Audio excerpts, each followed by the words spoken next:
Okay, and there we go. And we are all set. Welcome, everybody. Thank you so much for coming today. As you can see, I'm with Avi Condon today, and we are having a fun time talking about her newest release, A Nervous Man Shouldn't Be Here in the First Place, The Life of Bill Baggs. Sorry. So if you guys have not purchased the book, you can do so by going through our website, calling us on our own phone, or coming into the store. We will set some time aside at the end of the event today to do some Q&A. But for right now, I'll tell you a little bit about our new guest today. So Amy Page Condon wrote her first short story as a first grader in Miss Henry's class at Lee Britton Elementary in Irving, Texas, and won a poster in the class contest. From that moment forward, she knew she wanted to be a writer. Since then, she has worked as a columnist, a broadcast news producer, a magazine editor, and now as content coach for the Savannah Morning News. She has co-written 3 best-selling cookbooks, the Back in the Day Bakery Cookbooks, the Wiley's Championship Barbecue Cookbook, Rest Now, Recipes from a 6th-Generation Farmer, and is working on a 4th with Chef Todd Rogers, slated for publication in October 2022. She is the author of the biography, A Nervous Man Shouldn't Be Here in the First Place, The Life of Bill Baggs, about one of the most influential newspaper editors of the 20th century that almost no one has heard of. It's not just a park. Amy founded the Refinery Writing Studio in 2017 to help aspiring and established writers develop their storytelling skills. She currently lives in Savannah, Georgia, with her husband, 3 rescue dogs, and a pig named Gus. Thank you so much for being with us tonight. I'll go ahead and toss it over to you for a little bit so you can read about the book. Thank you so much, and thanks for having me. And whoever's out there, please feel free to ask questions. Here's the book. It's called A Nervous Man Shouldn't Be Here in the First Place.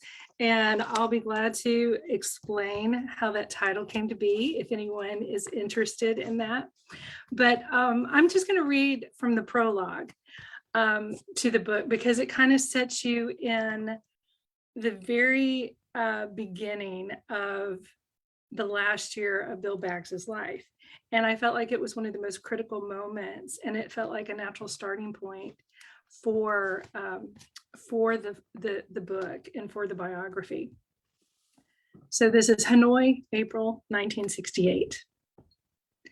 Bill Baggs, editor of the Miami News, had not slept much over the last few nights in Hanoi, what with the incessant air raid sirens and the earth-shaking detonations in the suburbs surrounding North Vietnam's capital.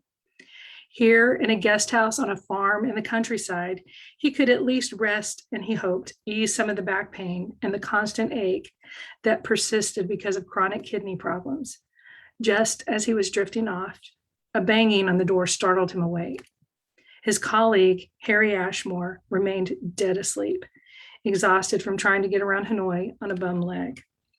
The breathless runner on the other side of the door said he had been looking for them all over the Ham Na province and had finally thought to look here. Baggs tried to explain that the bombing near the city of Nam Dinh had forced them to turn around, but the boy talked over him. He had more urgent news.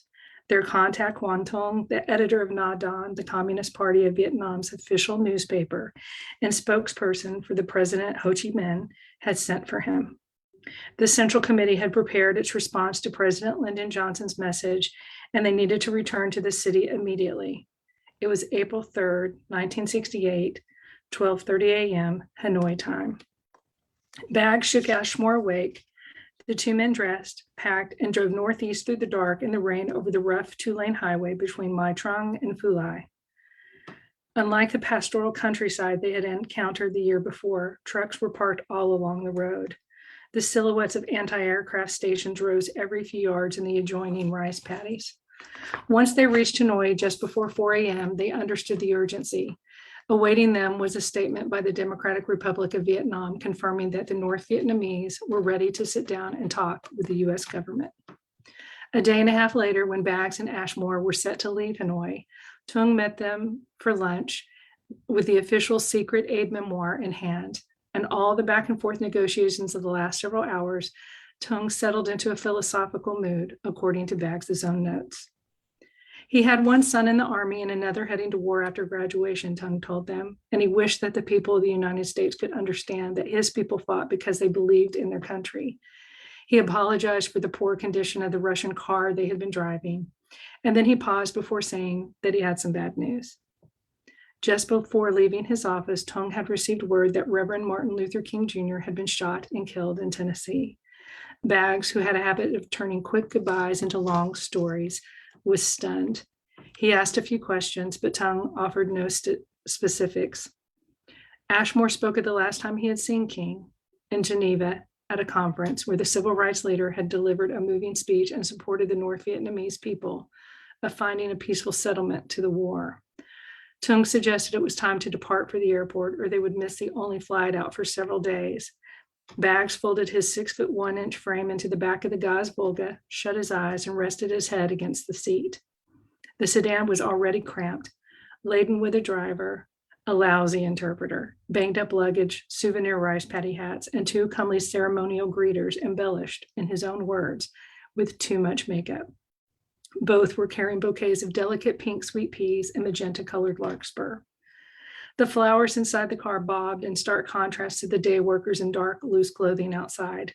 They pedaled bicycles and rode motorcycles alongside military vehicles and young men, boys really, who walked with Soviet rifles slung across their slim shoulders.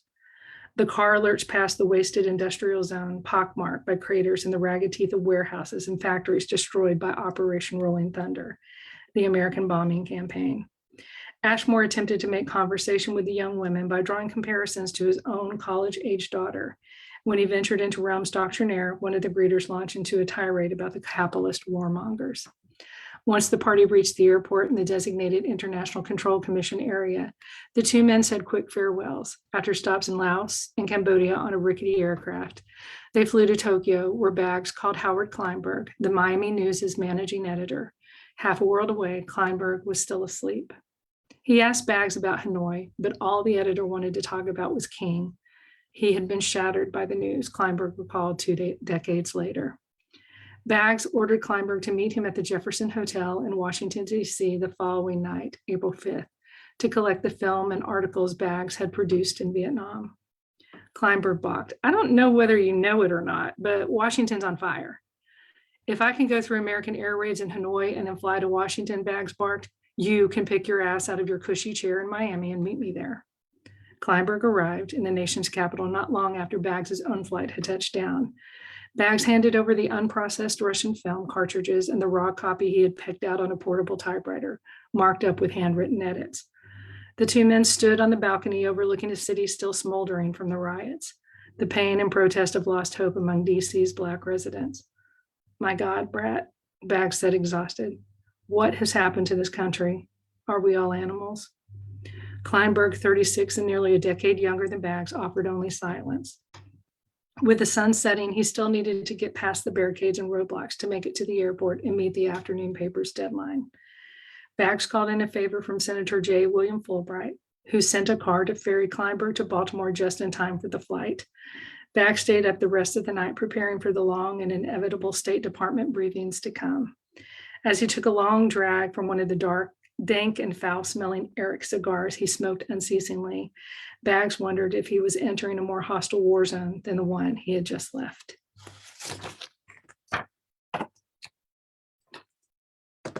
So thank you for that, letting me read that to you. Thank you so much for taking the time to read that. So I guess this is the part we start to, get into our conversation. So tell me why this piece? What made you decide to tell the story of Bill? What really pushed you to be here? It is a strange story because I actually feel like I was, and I know this sounds a little woo-woo-ish, but I actually feel like I was called to tell this story because in 1993, I grew up in Fort Worth, Texas, and I moved to Miami for what I thought was going to be a one-year internship in the county manager's office. And so as we were called county manager trainees. And I was, so the very first week on the job, they took us all around the county to look at sites. And this was about 10 months after Hurricane Andrew. So we were still missing street signs. And one of the first days we went through all the parks, all the county parks, and looked at how it was this multi-tiered system. And so we drive out on Key Biscayne and we passed Condon Park, and we go all the way to the very tip of Key Biscayne to see the lighthouse, which because of Hurricane Andrew is listing a little bit. It's a red brick. It's the oldest standing structure, historic structure in Miami-Dade County. And so we're standing there at the tip, like right by this lighthouse, and there's all this debris stacked everywhere. You know, old boats crashed, pieces of houses, like dead trees. This place is just stripped bare from Hurricane Andrew. And I said, so where are we? And someone goes, oh, this is Bill Baggs Cape Florida State Park. And I go, okay, who was Bill Baggs? And at first I was kind of like, oh, yeah, I know this sounds strange, but I was thinking Bilbo Baggins from, because the name was so similar, Bill Baggs and Bilbo Baggins to J.R.R. Tolkien. And someone goes, I'm not really sure. I think he was an editor or something. And I had a background in journalism. And so it intrigued me that there's this park named for an editor. But nobody really knew the story of why it was named for him or what. And in fact, you know, by then the Miami News wasn't publishing. It had ceased publishing in 1988, 20 years after Bill passed away. And so his story was fairly lost to, you know, what the impact was.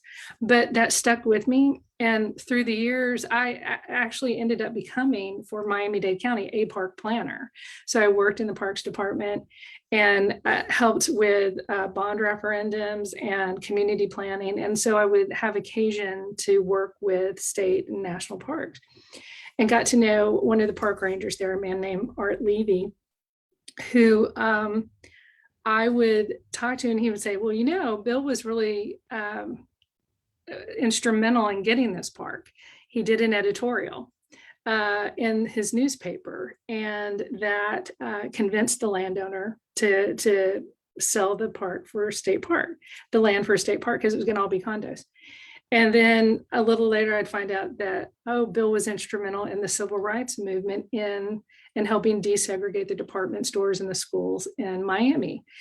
And so I'd find out little dribs and drabs, and I would go, God, he sounds fascinating. And it would stay with me. But again, like I hadn't, you know, thought, and every one time I go, oh, someone should write about him. You know, I think that to myself.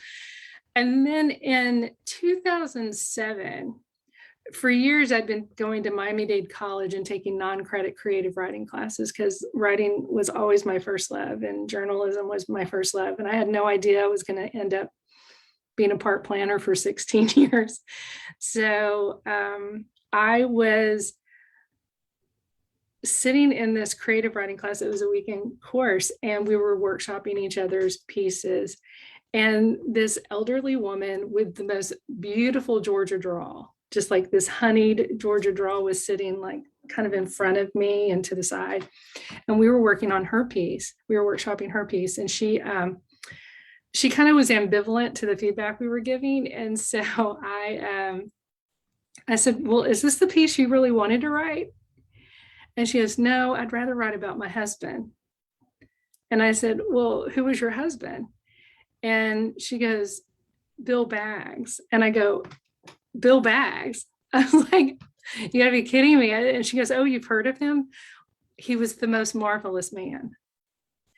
And so from that moment on, she and I would meet like once a week and I would just let her talk and tell me stories. And she was writing a memoir about their life together, because they had this wonderful meeting she was a Red Cross worker, and he is a bombardier in World War II who was on R&R on Miami Beach. So here's this Red Cross worker from Athens, Georgia. Here's this bombardier from Colquitt, Georgia, and they meet at a dance in one of the Art Deco hotels there on the beach. So completely from here to eternity-ish, and fell in love and got married, went back to Georgia, but then came back to Miami when he got the job at the Miami News. And it was this, and after talking with her, she would share things like, oh, well, that's when the phone rang in the study and we weren't allowed to answer that phone because that was the one that John Kennedy would call on. And so there was this line straight to the White House, which I didn't know any editor ever had something like that. But it was installed during the Cuban Missile Crisis. And then she would just tell these like great stories, but it was always told through the lens of his wife. And she ended up writing a lovely memoir called I Thought He Hung the Moon. And it's about their brief but beautiful life together. But I kept thinking, how did this person become this person? And why don't people know him? Why don't people know his story? And why don't people know how important his newspaper was? He was the youngest newspaper editor in the nation at the time. The number of people who came through that newspaper who went on to other papers, and there was a managing editor who went on to the New York Herald Tribune, who ended up hiring Jimmy Breslin, Pete Hamill, Tom Wolfe, Clay Felker, all of these names that became so instrumental in journalism, and they all came through the Miami News and came through with Bill. So finally, it just became too much, and I had to tell the story. So I had to write it. And so it was kind of a 13-year labor of love. It's so like just to hear, that she wrote this beautiful love story that you never tend to hear anymore. It's like more like what you see in movies, and it's just like, wow.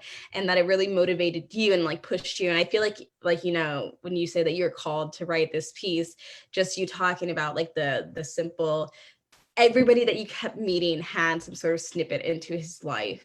And you're just like, obviously, like, this was meant to be. You were supposed to write this piece. It's very clear. Well, and there were so many weird moments of serendipity during the writing too. When I started trying to figure out what was his childhood like, all I knew was that he was orphaned at a young age, and that he grew up at an aunt and uncle's house in Colquitt, Georgia. So I had already moved to Savannah by this time.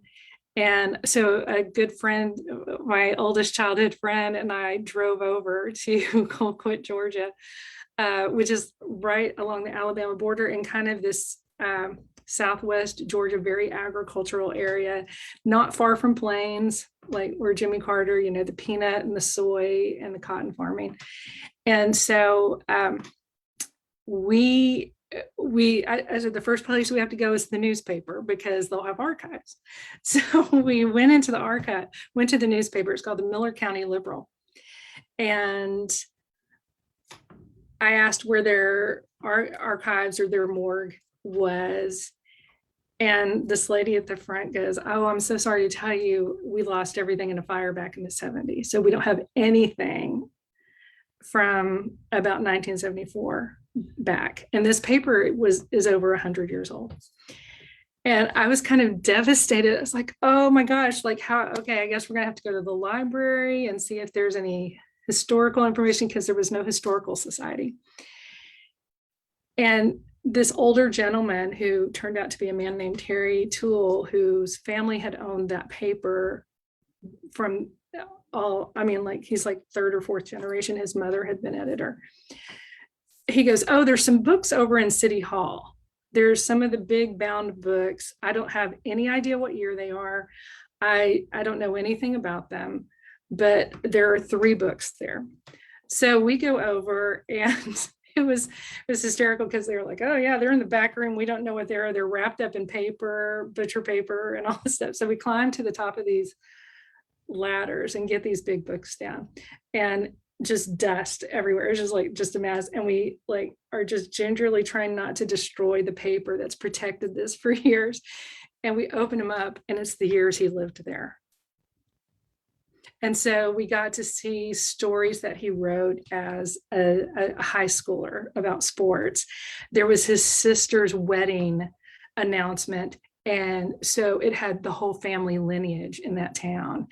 There were stories about his aunt and uncle, and there was just all kinds of wonderful bits. And then that's when I found out he was valedictorian, and it had a little snippet of his speech. So all of a sudden his childhood is coming into, and that's where I really got the names of family members, so I could start researching them and find their death certificates and their birth certificates and things like that. And he was, and so after that, I actually wrote and placed an ad in the Miller County Liberal and it was kind of a long shot. I was kind of going, most of these people would be in their 90s. And I don't know who's still alive. And so I just kind of put out if anybody knew of Bill Baggs who had lived there. And I got this letter from this woman who was 92. She had a picture of him in his when he was about 13 or 14 years old in his Sunday school class. And she said, we didn't call him Bill when he was a child. He was called Calhoun by his middle name. And she goes, he started a newspaper in elementary school. And so she told me about the newspaper, how much he charged for it, 10 cents in the middle of the Depression. And she said, oh, and he was so liked. And she just told me these stories about him. And then another man wrote me and said, oh, I played on the football team with him. Here's a picture of us on the football team. And so he sent me that picture. And then another man wrote and said, I'm a very distant cousin. And so all of a sudden, though, you started piecing together these things where you realize the things that were happening in his childhood that sort of created who he became. And then I did a TED Talk in 2018 talking about this story, and I found out that Howard Kleinberg, his managing editor, was still alive. He was in his 80s, and I got to talk with him. I found out my first creative writing teacher in Miami was one of his reporters. And so I got back in touch with him. And I said, I did not know, when I met you, you were working at the Fort Lauderdale newspaper. He goes, oh yeah, my first job was the Miami News. I worked for Bill. And so I interviewed him. And so I started finding out who he was as a professional, but I didn't know who he was as a father. I didn't know who he was like in his personal life nearly as much, because by 2013, Freck Baggs, his wife, had died. And so I couldn't go back to her. But but in 2018, after I did this TED Talk, that's when I was able to get in touch with his sons. And so, and then that was such a beautiful moment, because of course they're going, who's this strange woman who we don't know, who has no connection to us? Why does she want to write about our father? But yet they trusted me enough to take me into their confidence and share just a treasure trove. They had these wonderful albums full of articles that he had written, notes he'd written. These were things Freck had kept, notes. There were, and it was funny because I would have one piece of stuff and they would have other piece of stuff. So we could start putting things together and start creating this picture. And still to this day, they're so important to me. It's like having another family. That the Baggs family became part of I became part of the Baggs family to some extent. But like for, Craig Baggs, especially, he just had boxes and boxes and let me go through them. I'm like a total stranger in their house, just going through things. I'm going, oh, this is the gold button from John F. Kennedy's jacket that Jackie Kennedy sent to him, after the assassination. It was a memento. Here's letters with Fidel Castro, but right after the revolution, when Castro was, I don't know that a lot of people realize Castro courted the US media all through the revolution. And some reporters like really bought into the machismo and all of this stuff. Bill had this very gimlet eye about it. He was like, I don't know if I trust this guy. And so he would never go down to Cuba to interview him. And he was said, you know, if you ever come to the United States, I'll consider interviewing you. And so he does. And in April, after the 1959 revolution, comes to Washington, D.C. So Bill goes up there and interviews him for like 2 hours. They get hammered, smoke cigars. Castro actually removes his hat, which he would never do in public. And they like take off their shoes and they're like talking. And then Bill proceeds to leave and go, yeah, this guy, we have to watch him, you know, and like actually writes Richard Nixon and says, we got to be careful. You know, there's, you know, he talks a lot about democracy, but I don't think he understands democracy. Yeah. So there was this, he was, and one thing I kind of loved about him is like, he had no qualms writing anybody and sort of giving his opinion and saying, this is what I'm learning on the ground and you need to know this. But so much of what, it was so fascinating doing this because I kept seeing so many things so applicable to today and going, oh, we can measure the progress we've made, but there's so much. And even now, when in August, watching the withdrawal from Afghanistan and sort of comparing that to Vietnam and the experience of sort of this unwinnable sort of situation. And there was so much in me that was like, oh, I wonder how Bill would have covered that, how we would have approached that. Sorry, I've been rambling. Oh, I'm so like fascinated. I did like with you talking about this, it brought me up a question. So I mean, as we can clearly see, Bill wrote these pieces way back when things were completely different. How do you think people would react now if he was still alive and was still, you know, coming or writing the same way that he used to write now? How do you think what people would say, what people would think? One thing I think is so fascinating is, you know, he started out as an aviation reporter in the early days of aviation. And so he was fascinating because reading, you know, he did not have a college education. He just loved to write, and he always saw himself as a newspaper man.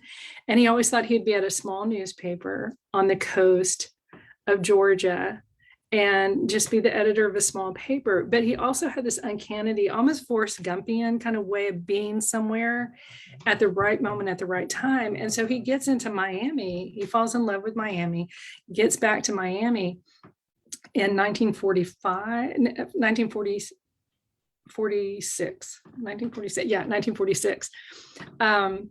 And within 3 years after being, you know, a cub reporter, he becomes one of the key people that the newspaper would send out into the community to talk to people. He was tall, 6'1", kind of lanky, wore these really disheveled seersucker suits because it didn't matter if you ironed them or not. Like to sort of, and he kind of had this like sort of deep sort of Georgia drawl that was a little foghorn leghornish, but like but also he would read 3 books a week, read every newspaper he could get his hands on, Time magazine, Atlantic, Financial Times, like anything he could read and just soak it in. And so whenever he was writing something, he would go. I thought it was fascinating. He actually interviewed somebody on the UN food committee later on because he wanted to understand world hunger. So he wouldn't just go, okay, you know, I'm going to write what I think. He would go do all this really intense research. So his network, one of my favorite quotes from Howard Kleinberg, his managing editor, said, I thought, I thought he had name dropped and made up all of these associations. Uh, most of the time that I worked with him, he was a great character. I loved him, but man, I thought, he didn't know all these people. At his funeral, all of a sudden, Ted Kennedy walks in and says, I'm here to represent the family.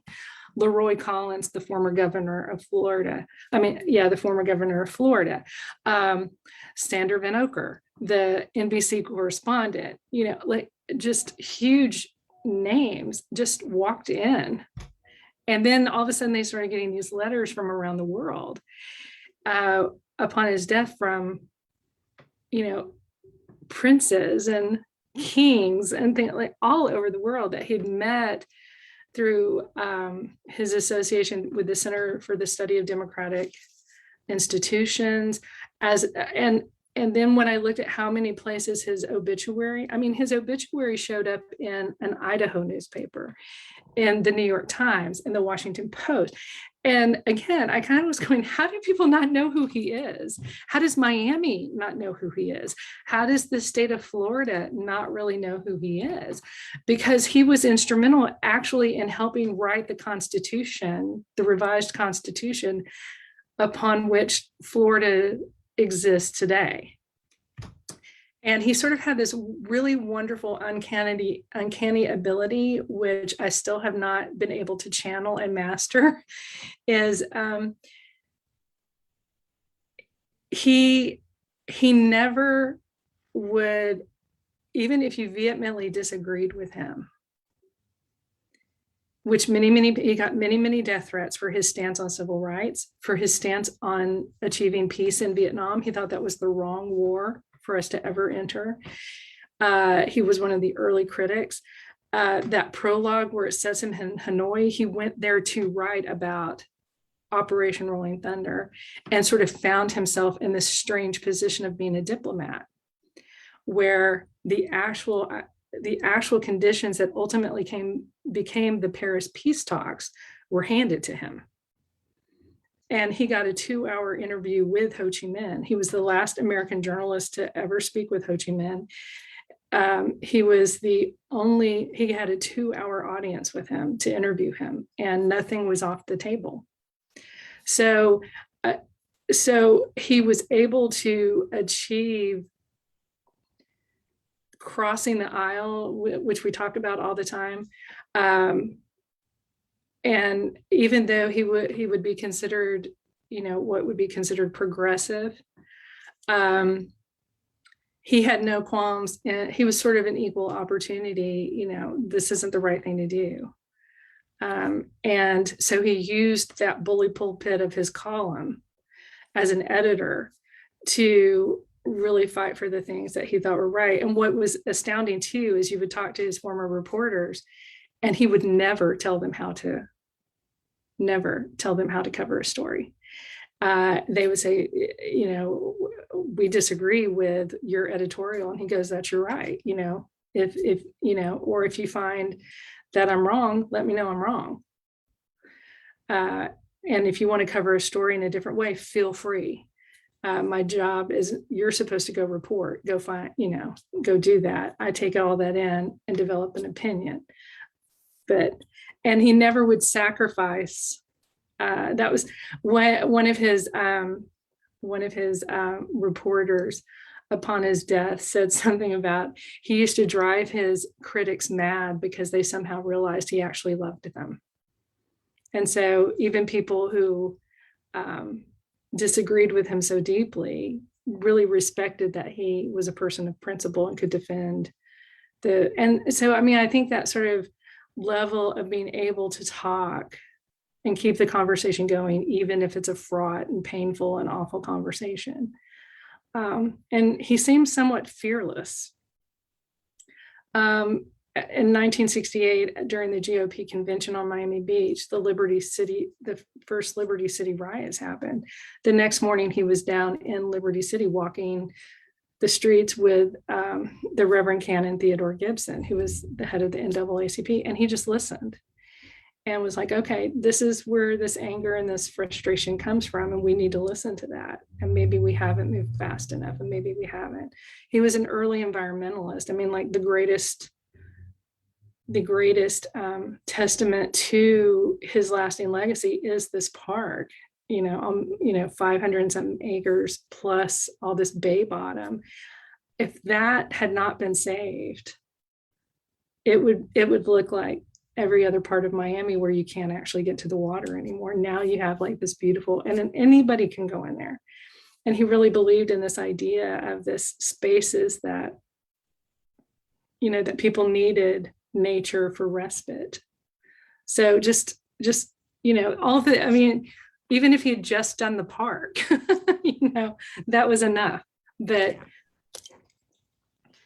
you're so passionate about it, and it's just like you really like the way you tell his story. And I know that you weren't there at the time of when he was there, but like you can feel and hear the passion when you speak about it and all the history behind it. And I know that you have the journalistic background. Were you a big history buff originally, or was it when you learned? Okay, so this was something like you already were like involved in. Okay, yeah, it was sort of this odd thing too, that so I grew up in Fort Worth, Texas. I was at Texas Wesleyan University studying journalism and political science. And most of my political science classes revolved around Cold War politics.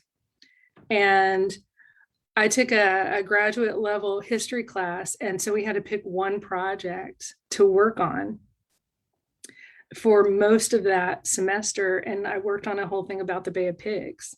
Again, why some, teenager in, in Fort Worth, Texas wanted to write about the Bay of Pigs, but I was always fascinated. I'm like, look, it's only 90 miles away from the tip of Florida. And this was such a moment between that and the Cuban Missile Crisis where it could have gone in another direction. And so I wrote about that.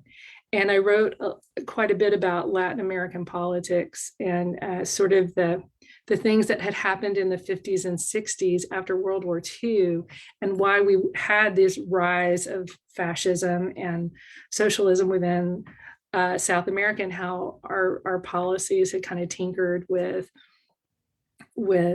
sometimes propping up the wrong leaders that were devastating. And then I come to discover, as I'm writing this book, he was writing about those very things as they were happening. And I'm going, oh my gosh, like, have we been like sort of cosmically connected all this time and never knew it?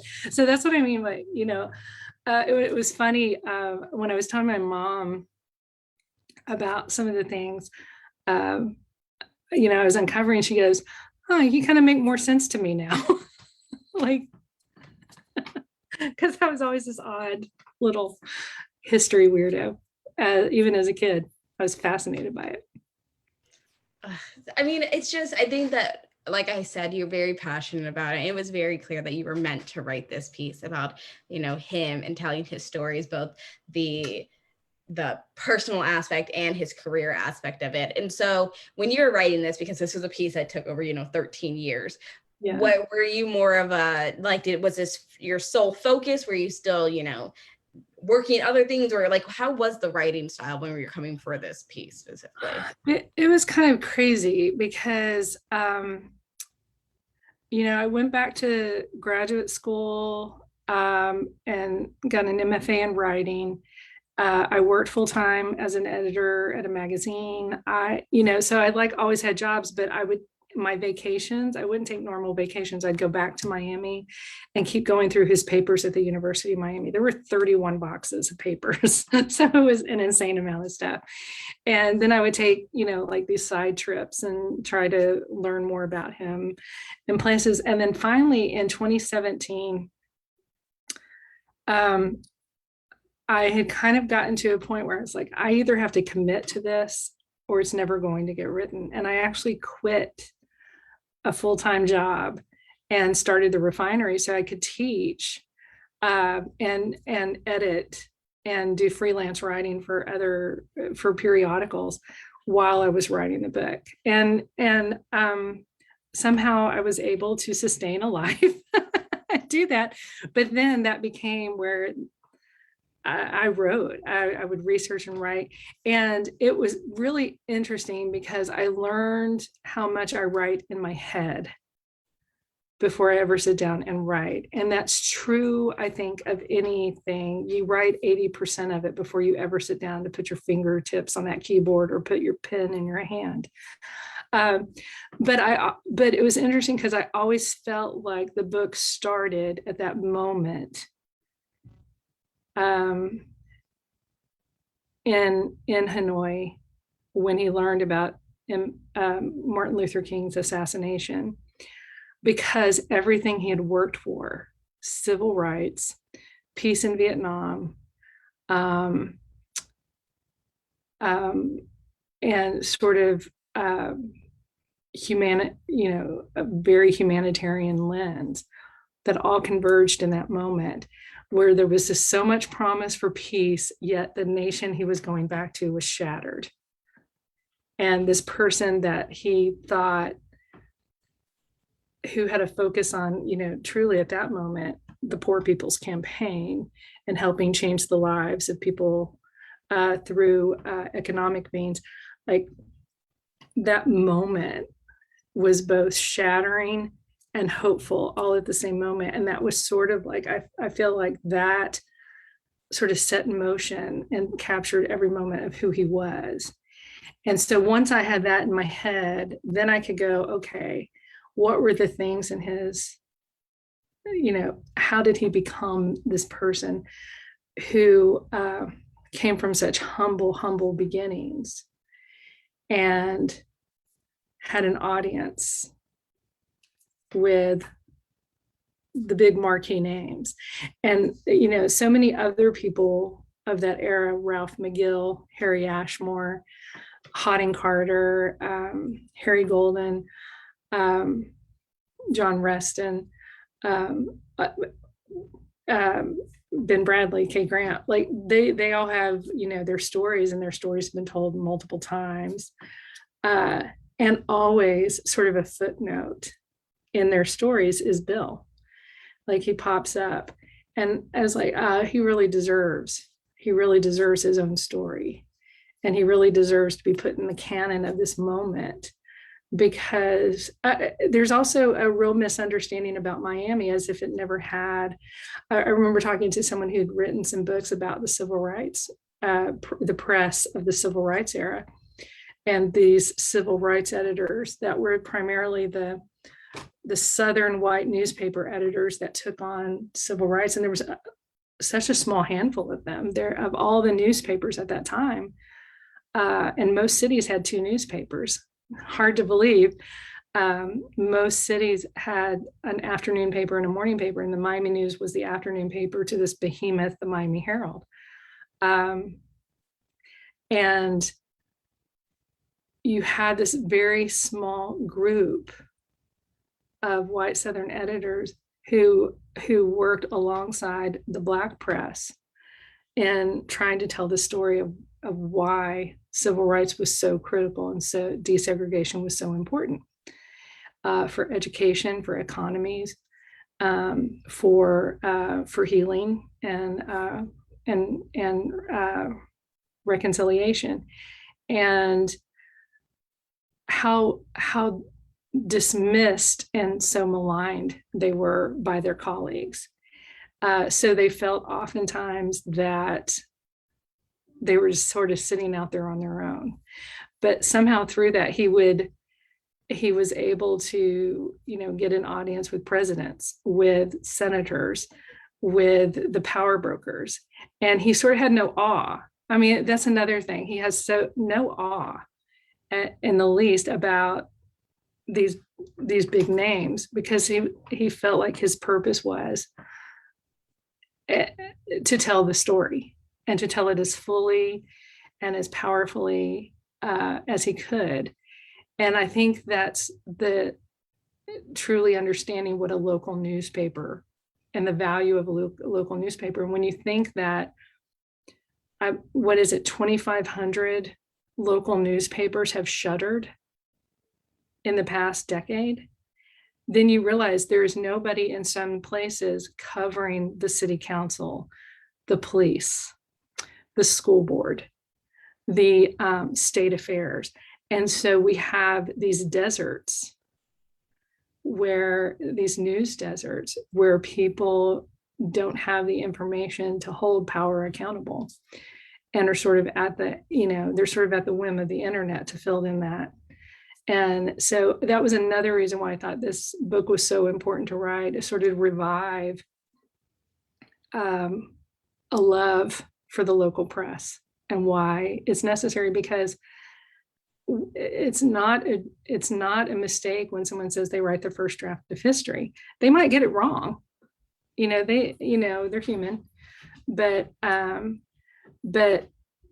or they might miss details that are critical details.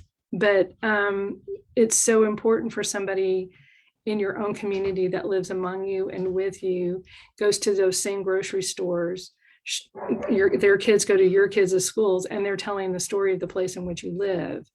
And there's so many places that don't have that now. And that's a detriment to our enlightenment and our citizenry and our ability to fight identity politics and to actually have civil discourse. Wow. So I have two more questions and then we'll close out. I did want to say one quick message. I think, do you know who Craig is? Yes. Yes, he joined on. So I can give hi, Craig. Wave and say hi. Just going to tell you that. But what would you say for the title of this book?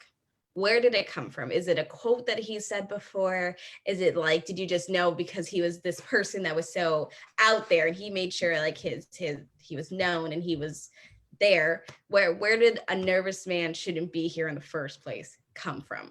This was actually a saying that his secretary had embroidered, and it was hanging on his office wall. And I never could get this confirmed, and so I never put it in the book. But evidently, in a meeting, I think in New York, of the first, so in 1965, there was this conclave of like 2,000. It was called Pacem in Terris, which is peace on earth. And it derives from the papal encyclical of 1963. Pope John the 23rd's papal encyclical, which is also his last will and testament. And it was, here is the spiritual conditions for peace in the world. And here are the political, if you look biblically, it tells you governance and to one another. And it was the first and only papal encyclical that was actually written to all men of goodwill, not just to the bishops, not to the just cardinals, not internally. It was written to all people. And so a group said, okay, if these are the spiritual and moral conditions for peace, how do you secularly and politically, practically help peace happen? And he was among this group. And so the rumor is that Senator Fulbright was standing in this group and said, well, a nervous man shouldn't be here a nervous man shouldn't be here in the first place. Like, this is tough work and we're going to have tough conversations. So you can't have any nerves about it. And he liked that so much. He had Miss Myrtle Rathner, his secretary, embroider it. And he sent that out, and it was on Harry Ashmore's wall, his wall, and I think Fulbright's wall. And as soon as I came across that, and just a mention in an article, I was like, oh yeah, that's it. I mean, like, that's the title, like, immediately. Oh, I love that. Okay, so my last question, I'd love to typically end and wrap up with this question. If you can sell this book in just one sentence, what would it be?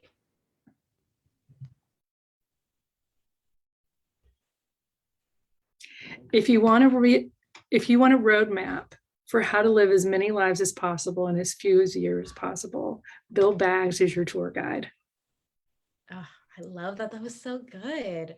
Oh, Amy, thank you so much for taking the time to talk with me today. Oh, I'm so honored to be here. Remarks, anything that you would like to say before we close out?